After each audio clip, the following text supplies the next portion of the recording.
शेख साहब, कराची से आपका ताल्लुक़ है और जब जो मैंने पहले कहा कि कराची चूँकि पाकिस्तान का एक बड़ा इन्हिसार एक्सपोर्ट्स के ऊपर है, जब मेरी भी मुख्तलिफ एक्सपोर्टर से बात होती है तो एक इशू ये आता है कि एक्सपोर्ट होगी तो कारखाने लगेंगे, कारखाने होंगे तो रोज़गार मिलेगा, इसी तरह एक सर्कल चलेगा हमारे इकोनॉमी का।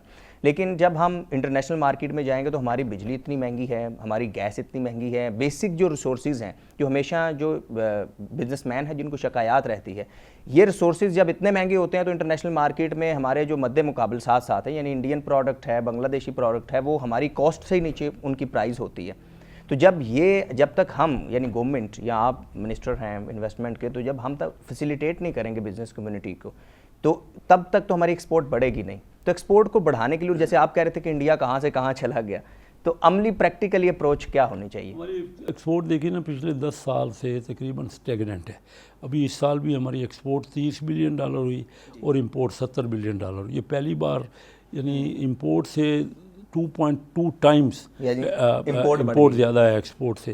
तो पिछले हफ्ते कुरंगी एसोसिएशन ने मुझे चीफ गेस्ट बनाया, मैं क्योंकि तल्लक है बिजनेस से, तो वो उन्होंने अपनी यही बातें की कराची के। वो कह रहे थे कि पूरे मुल्क का 9% जो एक्सपोर्ट है वो सिर्फ कुरंगी एसोसिएशन से होती है, उस एरिया से होती है। पूरे मुल्क की 9% जस्ट कुरंगी से, ये कुरंगी से। तो उनका यही मसाइल, उनको हम एड्रेस कर रहे हैं। मैं परसों कल सुबह मैं पावर की सिंध हुकूमत ने रखा हुआ था, पावर के ऊपर पीसी होटल में एक बहुत बड़ा उन्होंने बताने के लिए कि कैसे सिंध हुकूमत पावर को ज़्यादा से ज़्यादा बेहतर कर रही है। वो देखिए ना, थर्ड पार्कर के जो कोयले का हम काफ़ी फ़ायदा उठा रहे हैं। उसके अलावा सिंध में एक, क्योंकि कराची की आप बात कर रहे हैं, मैं इसलिए कह रहा हूँ कि कराची को नेचुरल, ये पूरा सिंध जो है वो विंड पावर के लिए एक आइडियल लोकेशन है उनका, जमपीर और वो इलाका जो है।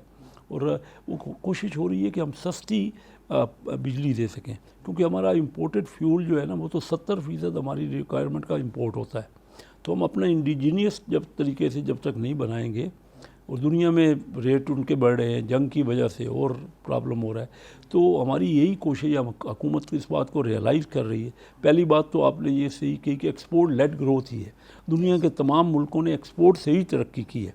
और अभी हम जो इन्वेस्टमेंट भी कर रहे हैं ना, वो हमारी पूरी तरजीह ये है कि वो ऐसी इन्वेस्टमेंट हो जो एक्सपोर्ट को बढ़ाए। हम कराची इंडस्ट्रियल जोन जो है ना, वो कर रहे हैं। 6000 एकड़ ज़मीन जो कि कराची में स्टील मिल की ज़मीन थी बिन कासम पे, वो हम उसको डेवलप कर रहे हैं।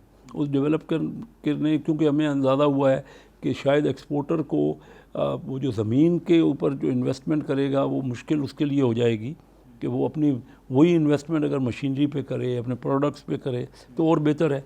तो अभी हमने उनको तकरीबन फ्री, जो एक्सपोर्टर्स हैं उनके लिए बग़ैर किसी कास्ट के हम डेवलपमेंट के लिए लोगों को कह रहे हैं, डेवलपर्स को। और डेवलपर्स को कहा है जब आप डेवलप कर लेंगे, SEZ है, स्पेशल इकनॉमिक जोन है, जिसमें इंपोर्ट पे ड्यूटी नहीं है मशीनरी पे, जिस पे 9 आइंदा सालों के लिए IMF से अप्रूव्ड है कि कोई इनकम टैक्स नहीं होगा। ये जो आपको सहूलतें हम दे रहे हैं एक्सपोर्टर्स को, और वहाँ पे हम ज़मीन भी तकरीबन नॉमिनल किराए पे, रेंट पे देंगे उनको। तो ये काफ़ी कुछ बूस्ट हो रहा है। और चाइनीज़ का बड़ा इंटरेस्ट है, क्योंकि देखिए ना, इस वक्त चाइना से हम $17 बिलियन की इंपोर्ट कर रहे हैं, उनको सिर्फ $3 बिलियन की एक्सपोर्ट कर रहे हैं। ये मेरा उनसे मीटिंग होती रहती हैं रेगुलर। उनको भी एहसास है कि गैप बहुत ज़्यादा है, वो चाहते हैं ज़्यादा से ज़्यादा पाकिस्तान में इन्वेस्टमेंट करने के लिए। हमारा बिजनेसमैन तैयार है इसके लिए।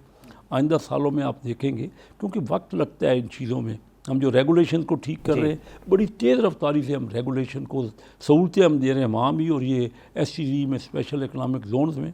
और हम कोशिश कर रहे हैं कि पावर भी जितनी पॉसिबल हो सके उनको कम्पिटिटिव रेटों पे मिले। अच्छा शेख साहब, FBR की पॉलिसीज़ एंड FBR के रवैये के हवाले से भी बिज़नेस कम्युनिटी को काफ़ी शिकायत रहती हैं। मेरे ही प्रोग्राम में लास्ट टाइम मैंने जब हुरम शहजाद जो फाइनेंस एडवाइज़र हैं उनको मैंने डिस्कस किया था कि चूँकि जब हम फॉरेन इन्वेस्टमेंट की बात करते हैं तो अभी भी हमें जो है बोर्ड ऑफ इन्वेस्टमेंट के साथ उसकी पॉलिसी ऐसी है कि जो अगर कोई फॉरेन सरमायाकारी कर रहा है तो उसने एक एक चीज़ जो भी बाहर से मंगवानी है उसने उसकी अम्ब्रेला के नीचे रहना है। तो 1 विंडो, यानी अगर कोई बाहर से पैसा लेके $1 मिलियन आ रहा है तो 1 विंडो सोल्यूशन नहीं है उसके लिए।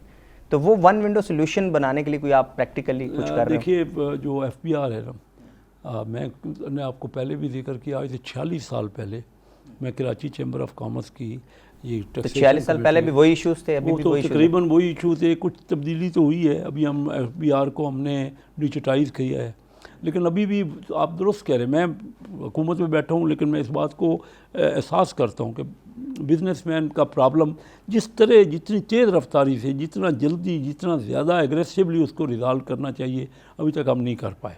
कोशिश पूरी कर रहे हैं और FBR को बिल्कुल रिफॉर्म करने का प्राइम मिनिस्टर साहब डेडिकेटेड है, उनके ऊपर बहुत ज़्यादा काम हो रहा है।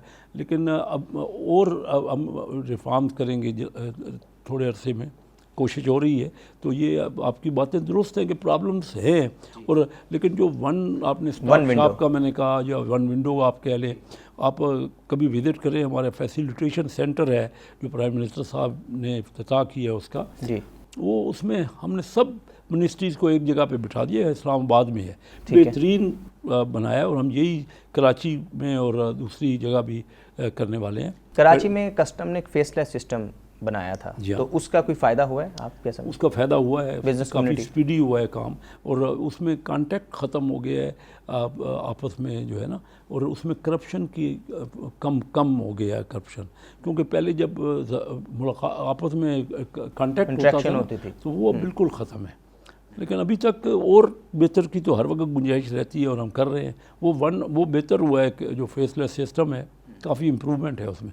वैसे भी कस्टम में ये नहीं कि इम्प्रूवमेंट काफ़ी हुई है, लेकिन अभी मैं समझता हूँ कि जैसे और ज़रूरत है हमें जो दुनिया के मुकाबला करने के लिए, क्योंकि आजकल कंपटीशन का ज़माना है, ज़्यादा से ज़्यादा हम फैसिलिटेट करेंगे।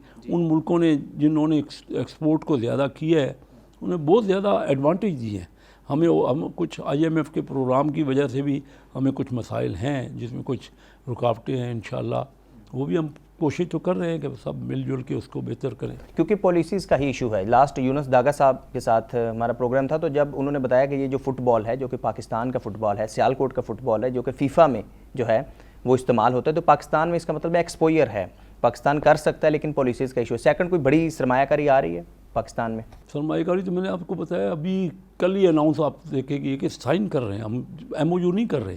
ये जो रॉ मटेरियल है, ये फार्मास्यूटिकल का, बहुत सी चाइनीज़ कंपनी कल तकरीबन $1 बिलियन के लगभग हम ये यानी फ़िज़िकल कॉन्ट्रैक्ट कर रहे हैं, लगभग 800 मिलियन या 1 बिलियन एग्जैक्ट तो कल होंगे कॉन्ट्रैक्ट, तो उसकी फिगर सामने आएगी। लेकिन 150 कंपनियाँ अभी इस वक्त आई हुई हैं यहाँ पे, और आ रही है, तो तब ये उसके लिए आए। और कल हम मुआहदे कर रहे हैं, MOU नहीं कर रहे, मुआहदे कर रहे हैं। सब्सक्राइब करें और बेल दबाएं ताकि कोई खबर रह न जाए।